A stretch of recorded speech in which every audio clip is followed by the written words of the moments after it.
And something that I did for probably 40 years and kind of thought I knew it all and understood it all.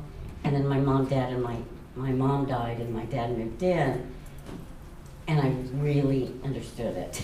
You know, I understood it from the other side, and I understood how it was when you know everything you're supposed to do and say, and you understand why things happen, and why you can make so many mistakes, and why you can feel guilty making so many mistakes. But that it's just so different when it's in your house, and you go to sleep with it, and you wake up with it. And through the years in working with other family caregivers, I found that it's a different kind of stress and a different type of guilt.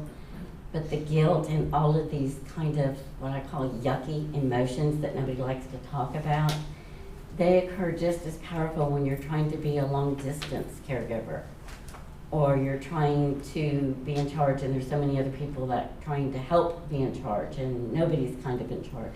So there's all kinds of things that are going to lead us into this discussion. Let's see if I can remember the clip. So when we talk about guilt, I like to think about guilt. It's that feeling we get when we know we've done something wrong, or we feel like we've done something wrong, or we've kind of violated some kind of personal code of conduct.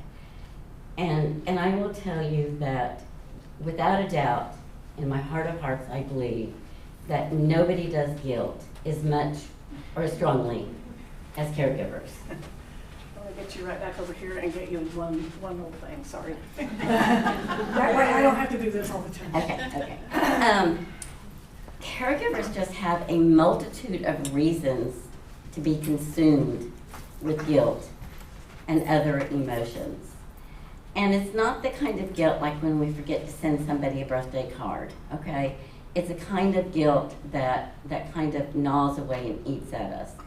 So I'm hoping that our goal this evening, I have to remember to click, I forget to click sometimes. Our goal this evening is not that people are going to walk away and say, oh, thank goodness I'm not going to feel guilty anymore. Oh, thank goodness I'm not going to feel resentment anymore. Folks are still going to have these feelings and these emotions. They're not going away. They're all part of our life. But hopefully that we'll be able to listen and take away some information to help us have some positive steps where we can better manage these feelings and these emotions so that they are not controlling us, and can kind of figure out some action steps that we can take kind of along the way. So when I talk about identifying, I'm talking about we're going to be just kind of dipping into some of the primary sources and triggers of guilt. And of course this applies to any caregiver in any situation. But most of what I'm saying this evening is more geared towards those of us that are taking care of, or trying to help take care of, or have taken care of somebody that has any type of dementia, be it Alzheimer's, frontotemporal lobe, Lewy body, a dementia from Parkinson's, no matter what it might be. Because that is different, and we can't see it like we can see other things that go wrong. So this program tonight, I'm going to try really hard to stay within my 30, 35 minutes, and of course I can't see the clock, so somebody will have to start giving me a timeout, you know, when I'm winding down. Because I really do want to go through this fast enough so that whatever questions you came here with tonight, maybe before just for the deacons meeting, but any questions that you might have when you came, that hopefully that is what is most important that I would like to answer for you. Not things that I think you should know or might want to know, but things that you really feel like in your heart you need to know. So this little 30-ish minute program is based on like a 2-hour workshop that I've done several times through the years for our caregivers on guilt. And so we're kind of condensing it down. I will tell you that I think on the original one there were like 60 different listed reasons and triggers for guilt and emotions. So we're only going to be hitting the most common ones, kind of the highlights of one. And one of the first ones is the desire to be perfect. And one of the things I've always found so unusual is that caregivers have, like almost across the board, there's this tendency that they think that they really should be perfect. Like they're not supposed to make mistakes and that they shouldn't make mistakes. And yet, in our everyday life, our regular life, we make mistakes, we mess up all the time, and we just correct them and we move on and we don't feel guilty, or if we feel a little bit guilty, we learn from it. But caregivers kind of embrace guilt, and once they start feeling guilty, it's hard to let go.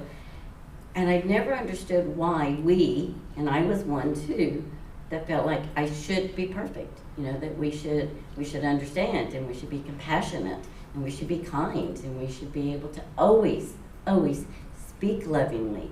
We should always be able to act kindly.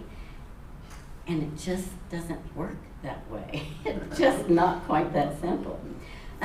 There's always the should be able to do more syndrome. That's another popular one. And I know, with Dad living with me, there were lots of times it seemed like it was every bit of a 36-hour day. Some of those days seemed really long. But it never is.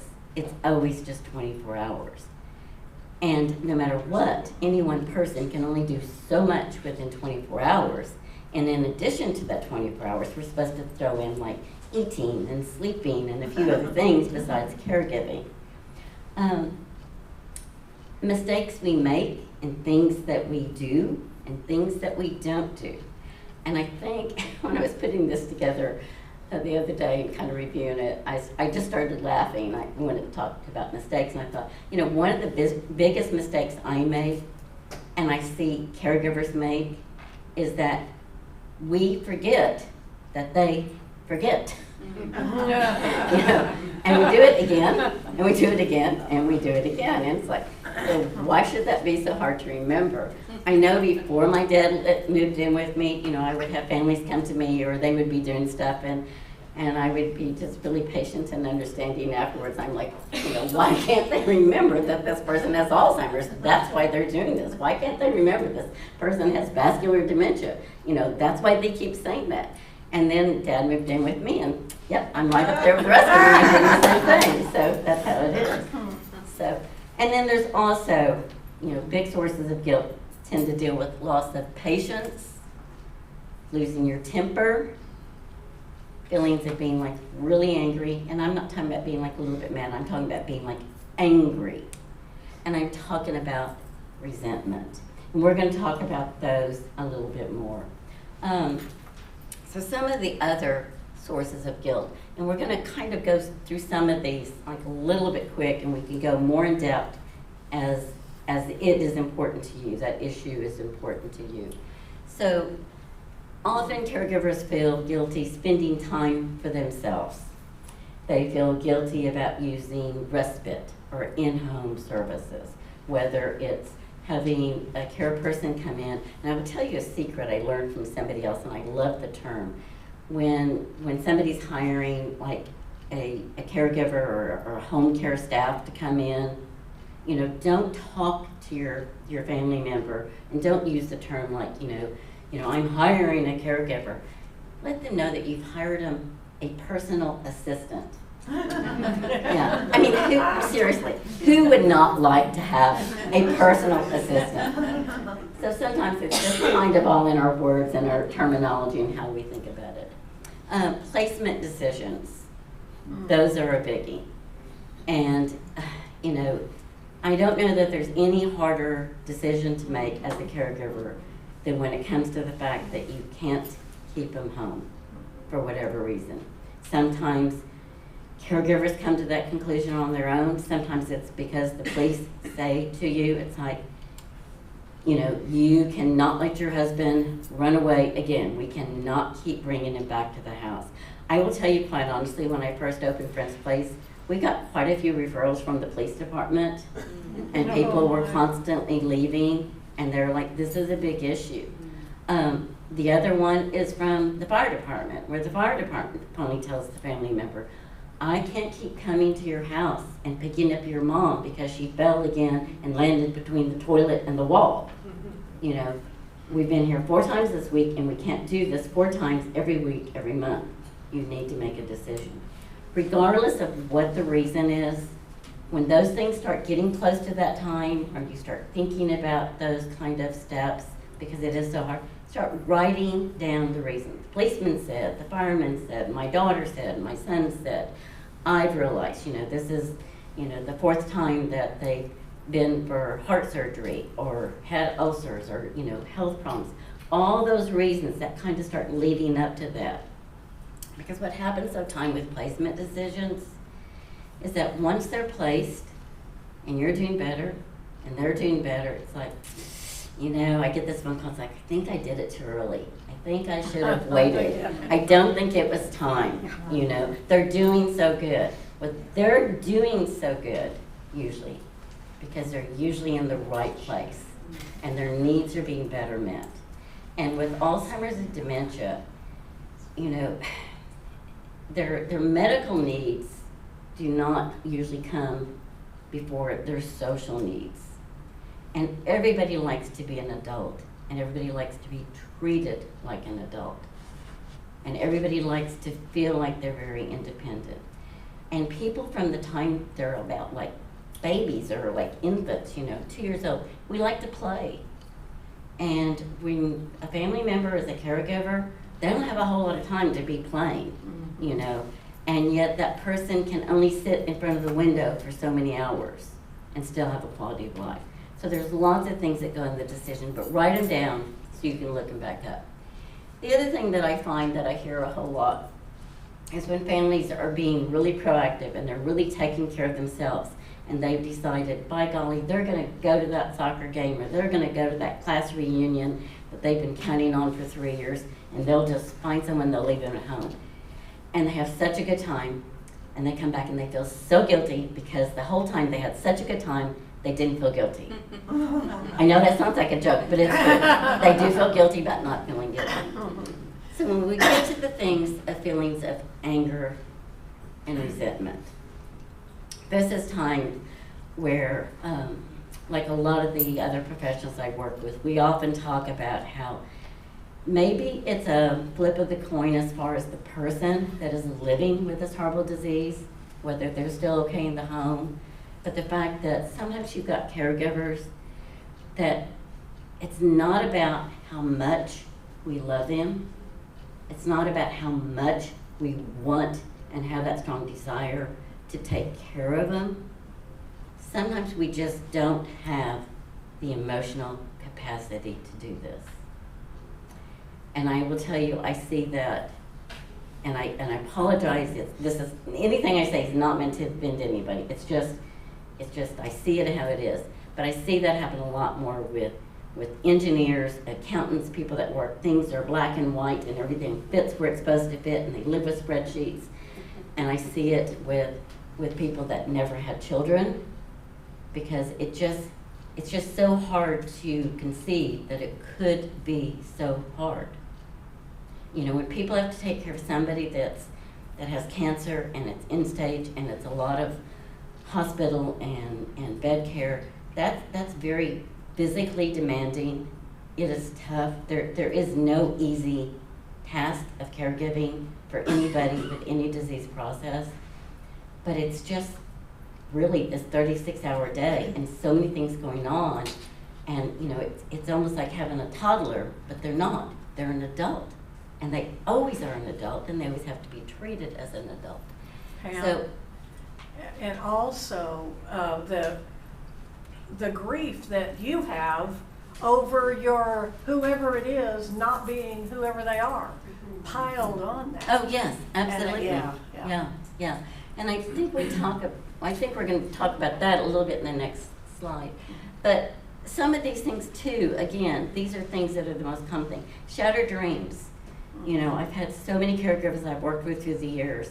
You know, I remember one, I mean, this was back in probably the 80s. She was a minister's wife, and they had done missionary work all over. And I mean, their whole life from when they got out of college had been devoted to the church and the ministry and God. And she was so mad at God because he let this happen. And it's like, you know, I just don't think it works. But this was not the life they planned. This was not where he was supposed to be. This is not what they were supposed to be doing. And I see that where when I started working at Walnut Place, I worked there for about 8 years. And I was only there for about 6 months, and I came home and told my husband, I said, we need to buy a boat, like a big boat, not a fishing boat, but like a big boat, a houseboat. And my kids thought, it was like, I think Mom's losing it, And it's like, oh, people always say they want to do those things, but they don't. And it was like, no, because we had talked about doing this down the line. And I was working with so many families that were living with all of these shattered dreams. They had put off so many things their whole life. They'd never traveled. They'd saved their money and they'd lived there. They'd never done all these things they want to do because they were going to do these things when they retired. So we bought a boat. So another big source is the involvement of other family members. And I wasn't sure when I did that whether I should say the involvement of other family members, and I was kind of thinking about how helpful they can be when they're usually not very helpful, but they're quick to let you know what you should do or what you didn't do or could have done better. But also the non-involvement, the lack of involvement with other family members. I met a lady just recently, and she was talking about she'd been the caregiver for her dad and had just moved from California to Arkansas. And anyway, she got to talking, and somebody asked her about, did you have a background in health, or how was it? And she said, she had like 5 siblings, there were 6 kids, and she said, I was chosen because I was the old maid. And so because of that, it was assumed that I had no life, no dreams, no hobbies, no, blah, blah, blah, blah, and was kind of chosen to be that. I've seen it too, where there's huge resentment where the like least favorite child, I was the favorite because I was an only child, so we didn't my dad used to always love to introduce me as his favorite child, but she was definitely not the favorite child, and yet she was the one, and her and her mother always bickered. She was real close to her daddy, and her daddy had died quite a few years ago, but she was the one when her mom got Alzheimer's and finally kind of got like thrown out of the neighborhood, quite literally. It was in a retirement center, and she was becoming very inappropriate and abusive, and had always been terribly abusive to this daughter, but she was the one that was chosen to take care of her. And the others were always going to help, and they wanted to help, but they were just so busy, okay? So that can kind of do some big time anger and resentment. Giving up hobbies, jobs, careers, interest, and a lot of times there is no resentment in the beginning. It's a lot of these decisions are done very willingly, but it's just when you start seeing life go by. It doesn't mean you don't want to do this role, or you don't want to be the caregiver, or you even have any regrets from this decision, but it's still hard not to grieve over these things and feel bad about these things, and sometimes feel a bit of resentment. Being socially isolated, and also not having time with children or grandchildren or great-grandchildren. Conflicting emotions. This is another biggie. These are when people are honest. It's when they don't tell it to outsiders, but they tell it to other caregivers, and they talk about how they wish they could. Remember the old westerns where they get on the white horse, always the white horse, the white cow, and they would like ride off into the sunset, and they didn't look back. And caregivers have often said, I wish I could just do that I could just get on the horse and just ride off into the sunset. And somebody said one time, so where would you go? It's like, I don't care. I would just go away, wishing that it were just over. Saying things like, I don't want to do this anymore. I can remember showing up for work on a lot of Mondays, and just going to my office and just saying, I just can't do this anymore. Opening a business is not like a 40-hour-a-week job, and getting home and then dealing with my dad all weekend. And again, I'm an only child, so there was no one to share the care with. And just coming back on Mondays thinking, I loved my daddy so much, he was great, and he was so easy to take care of in so many ways, but I just couldn't do it anymore.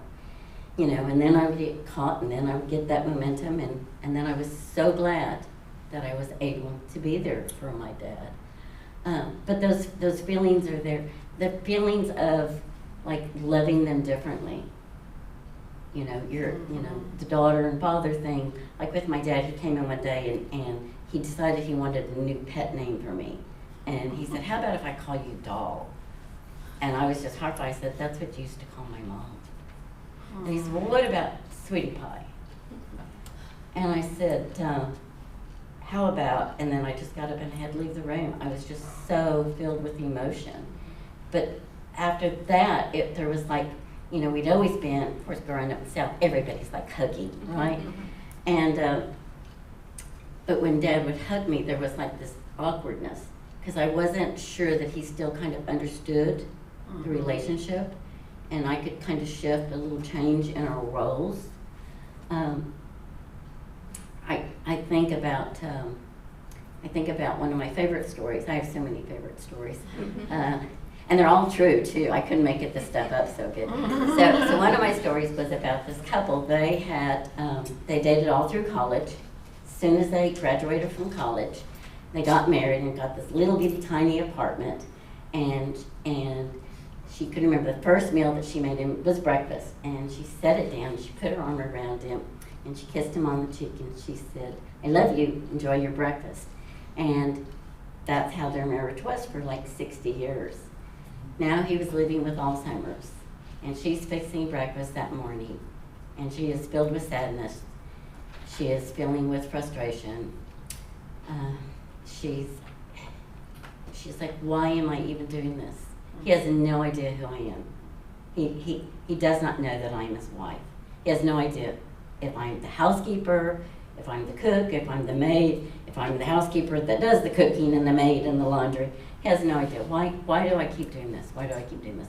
So he came in and he sat down, and she decided, I'm not doing this anymore. I'll give him his breakfast. So she went over to sit down his breakfast, and she stood there, and she couldn't do it. So she put her arm around him, and she kissed him on the cheek, and she said, I love you, enjoy your breakfast. And he kind of looked up at her, and she just felt a little frisky, and she said, so, let me ask you this. She said, I noticed you have a wedding ring on your finger. And he looks down, and he's like, and she said, what would your wife say if she knew that I was giving you a little hug and kissing you on the cheek every morning? What do you think she'd say? And he just kept looking down, and finally he looked up at her and shrugged his shoulders, and he said, if you don't tell her, I won't.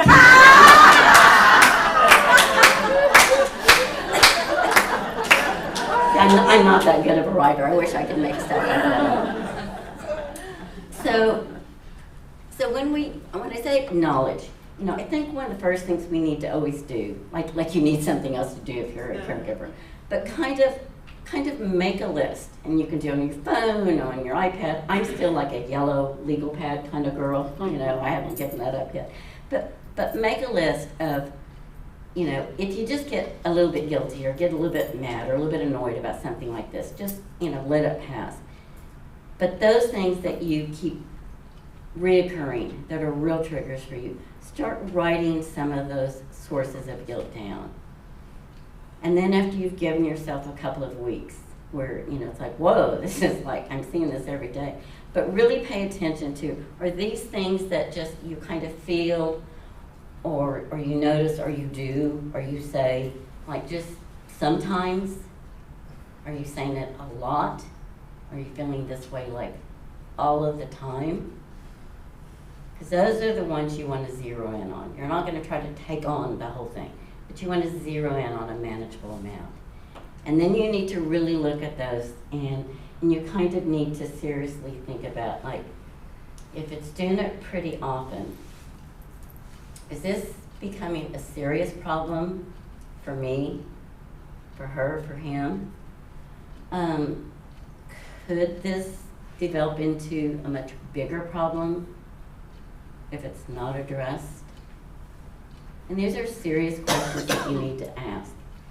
Because guilt is going to either help you to kind of nudge you and say, shouldn't have done that, you know, we ought to do better, you know, try not to do it again.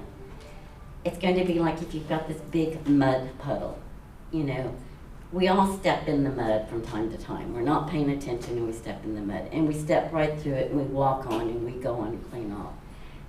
But with guilt, sometimes that puddle gets bigger and bigger. And sometimes people don't just walk through it. They get stuck in the middle of it. And they don't know how, or they don't even know if they want to step out.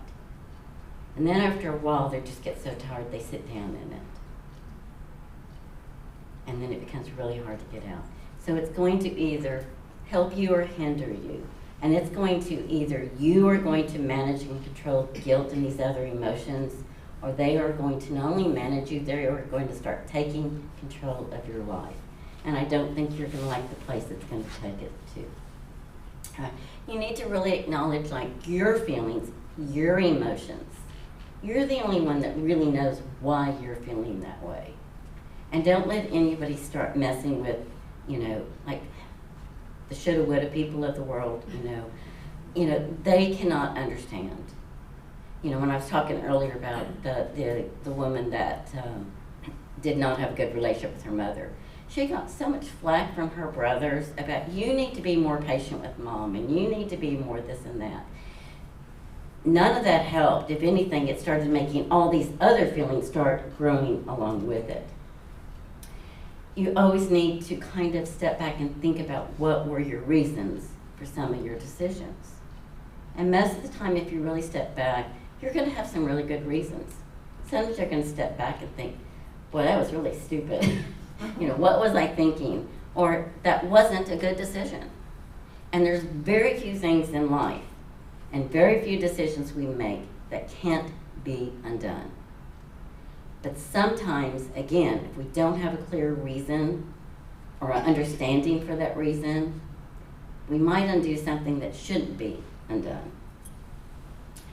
We have to make sure that expectations are realistic. You know, what we expect from ourselves, we're just human, you know. Most of us, well, none of us are as young as we used to be. It's just that simple. You know, we're all getting older. You know, I remember one time a daughter or a mother, every time her daughter came to visit her in the nursing home, this was back in a lot of years ago, and she would give her daughter so much grief about, I can't believe you put me here. I took care of my mother, and you should be taking care of your mother. And one day we were talking, and I'm sitting there, and I was probably in my early 30s, I bet. And I'm sitting there, and I'm thinking about how different our world is.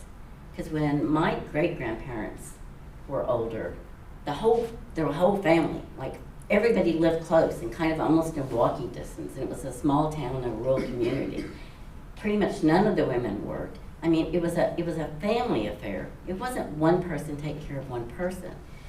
And when I started looking and talking to her one day, the mother, and it was like, so that's really commendable that you took care of your mom. And I was asking her all about her mom, and so how old were you? And she said, you know, why? And I said, well, how old was your mom? And she said, she was 64. And I said, and you were what, 30s? I was in my 30s.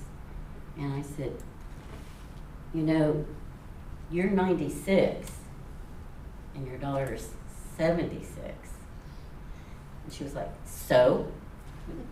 And I just stopped the question. You know? But that is relevant. I mean, that is relevant. I couldn't have stayed in that room long enough to ever let that woman see that, but that is relevant with a lot of the things that we do in our decisions.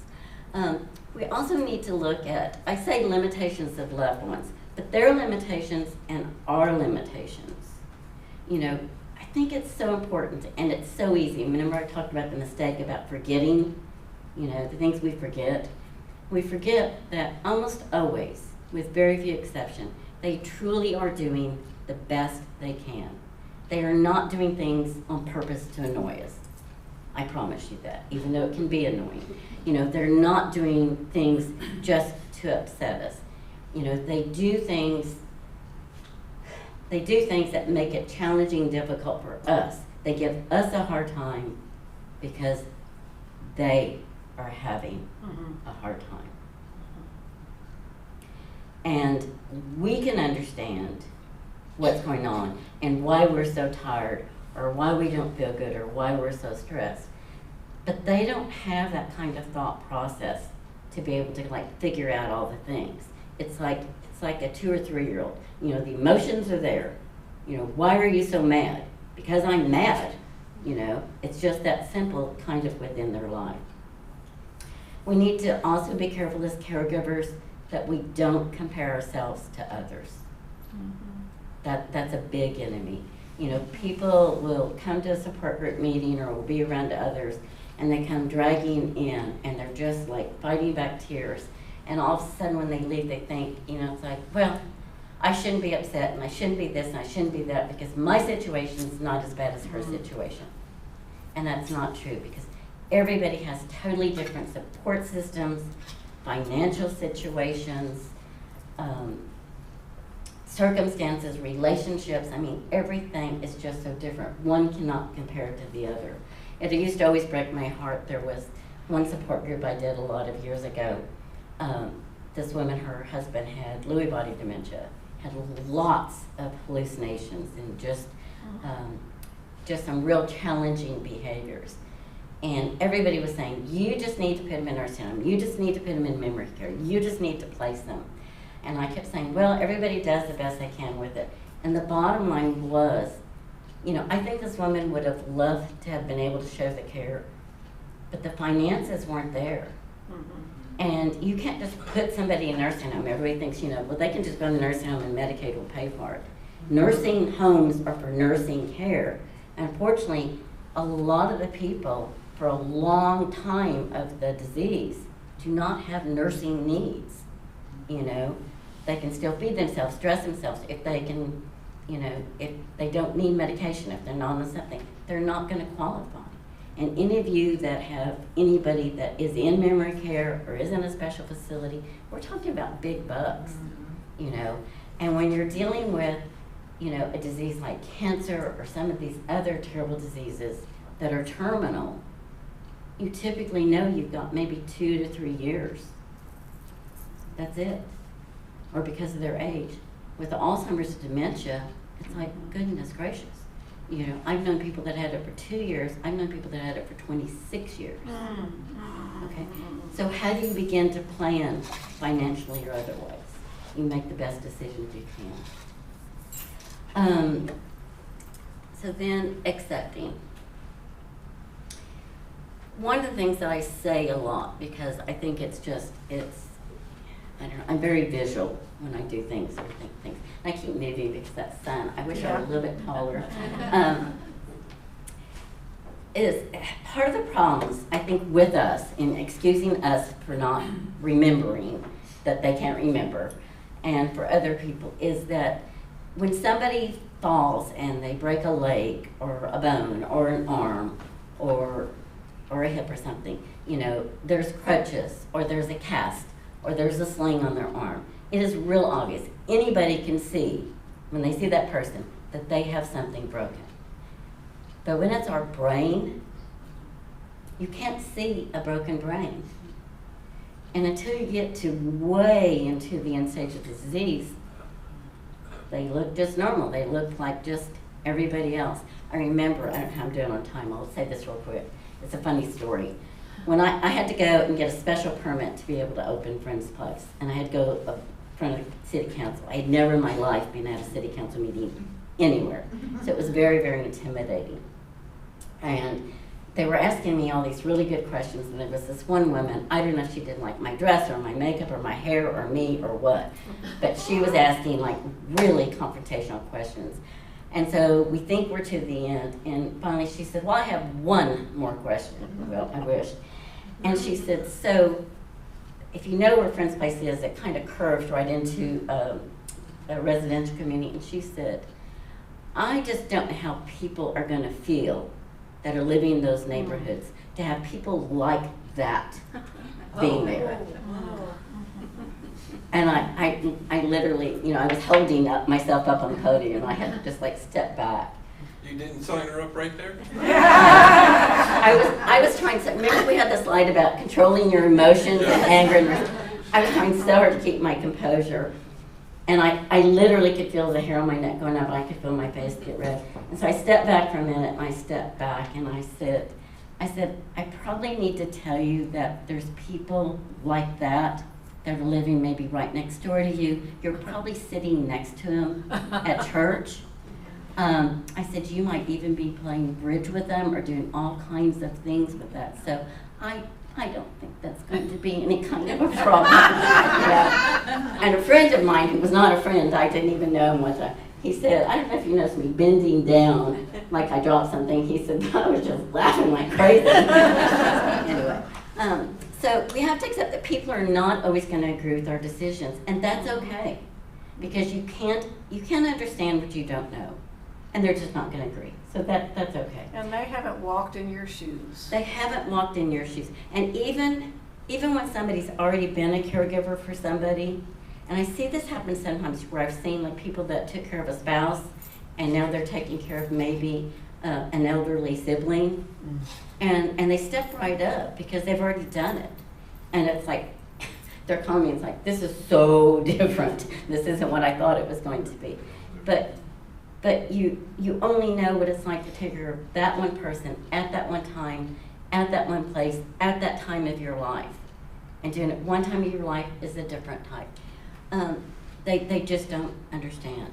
We need to accept that the disease is why we have these challenges. It's not their fault. They did not ask for it. They did not do anything to cause them to have dementia.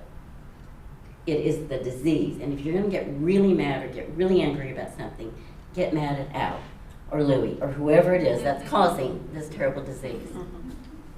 I think we have to accept that our roles have been altered. They're not the same. And it's not just our role as maybe the daughter with the father or the wife with the husband or whatever. But caregiving affects all of our roles because we can't be the same kind of a best friend or sister or mother or grandmother that we were before, because we have these other responsibilities that we didn't plan for, we didn't expect. Everything is different. Everything changes and changes again. What I found, my dad died of Alzheimer's, and I was living in another country, and so I saw it in stages. So when I would come back 3 months or 4 months, I would see the stages where my brother and my mother's lived through the stages. And so that was a very different things when I came back, and it was just like, and I remember when I came back and he couldn't talk. And those are the things that I think if you're the caregiver, you go through it day to day, but then you may have somebody come visit from out of town or whatever, and there's been that big change. And that's where things can get a little bit rattled for both the person that has changed and knows they've changed. Yes. And so that can be also something that kind of throws off that family dynamic sometimes. Yeah. It really, what you just said too, it really applies like when you've got, you know, say there's, you know, a husband and wife taking care of a husband or the wife, and the children come out from out of town. Not only do they see the change in the person that is living with this disease, but they see the change in the caregiver. And my mom. You know, and usually the mom or the dad are saying, we're doing fine, we're doing fine, we're doing fine. But it's that boiling a frog in water. You know, you put that frog in that cold pot of water and he's just thinking things are fine and dandy. And then he gets more used to the heat and it gets warmer and he gets used to it and he gets acclimated until it's like, holy smokes. And it's too late. It's just too late to do anything about it. Caregivers need help and support. Okay? Yeah. This is not optional. And I will tell you very seriously and very sadly that when, with rare exception, when a caregiver thinks they can go it alone and goes it alone without help, without support system, they will almost never make it to the end of that journey with that person. So often when I'm working with caregivers, I tell them, I talk a lot always about being proactive and planning. We have to keep changing our plans, and we have to keep drawing a different line in the sand because things keep changing. But if you do not have a plan for your own self-care, if you do not have a plan to give you the emotional support, the guidance, you need empathy. You need someone that really understands. You don't need any sympathy. You don't need any shade. But you need that support. Because otherwise you're not going to make it through the journey, and you need to plan for your replacement because someone else will be making decisions. We're not perfect. We're flawed. And again, that our actual decisions are probably going to differ from the others. Do I have like 5 more minutes? I can't see the clock. Is that a nod? Yes. That's 4 more minutes. Okay. I can do this in 4 minutes. Okay. We have a significant meeting after this. Okay. So action steps. We talked about the list we had. Replacing guilt with gratitude. That always kind of seems to be obvious, but sometimes it isn't. You are the only one that knows what is most important to you. And you are the one that's going to change. They're not going to change, and you can't fix it, and you can't change it. So if it's really important that you go to a grandson's soccer game or a granddaughter's recital, make the arrangement for it. If it's really important to you that you don't want to have to give up your book club, make arrangements so you can go to your book club. Because if you are not happy, if you are not a happy caregiver, you will not be providing happy care, okay? If I see a really depressed caregiver, I know that I'm going to see a person living with a disease that is also severely depressed. It just goes together. I think I pretty much said almost everything somewhere throughout there. Just share your feelings too with the right person. Make sure you have a person, that can be supportive, and whether it's a pastor, a counselor, somebody professional, whoever it might be, but you need someone that can share. And give yourself permission to be good enough. Don't strive to be perfect. You can strive for perfect moments. That's a great thing to do. But don't think that the whole day is going to be perfect. My dad used to always tell me, all you can do is the best you can do. And I think that's true. And we can't always do the same best on another day, because there's other things that happen too. Okay, I think we're done. Talk about it then. Mm-hmm. Huh? And I just have this one last, but we don't have it. Yes, sir. Elaborate, what did you mean by, go back a slide, share it with the right person, share your feelings. Yeah, you have to have someone you can really talk to. And sometimes it could be a best friend, but I will tell you a lot of times it's not a best friend. Because they will be looking only, they won't see the whole picture, they just see you. It's like, you need to put them in a nursing home, you need to do this, you need to do that. Because they see what it's doing to you. And maybe that's not always the right decision. So the right person, if I were just to guess anonymously, if somebody didn't know, start with a support group if you're not in a support group. Because people in support groups are walking it, they're living it, they understand. If somebody goes in a support group and said, oh, I got so upset this weekend, I feel so bad because I raised my voice and I yelled. And people are not like, oh my gosh, you yelled. They're like, oh yeah, I've been there, I've done that. They really do understand. And you need someone that really understands. That's not like saying, shame, shame, shame, you shouldn't do that. And a lot of times families are not the good ones. Right. Especially children, whether they're yours or his or ours or whatever, and people that are living outside that don't understand how it is on a day-to-day. They don't understand that we do a lot of things that we have regrets about, but it doesn't make us a bad person. It makes us a human. Does that help understand? Okay. And I would add, you need to feel safe with that person. Yes. If you don't feel safe, if you feel shamed or whatever, that's not the person. That's not the right person. Find someone you feel safe with and accepted, and that you are seen and heard.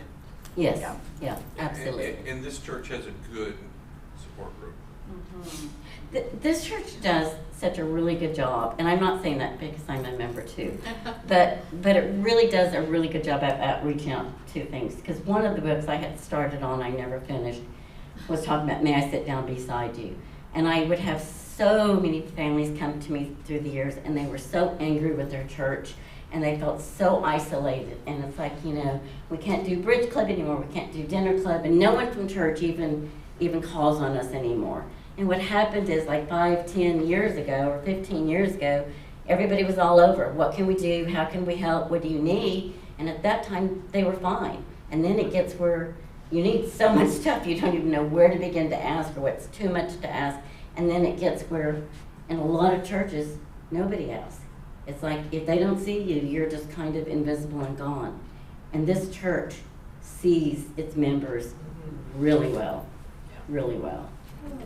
All right, all right. I'm gonna hang out for just a few minutes. Any other thoughts? Questions? Yeah, so, thank you. Thank you.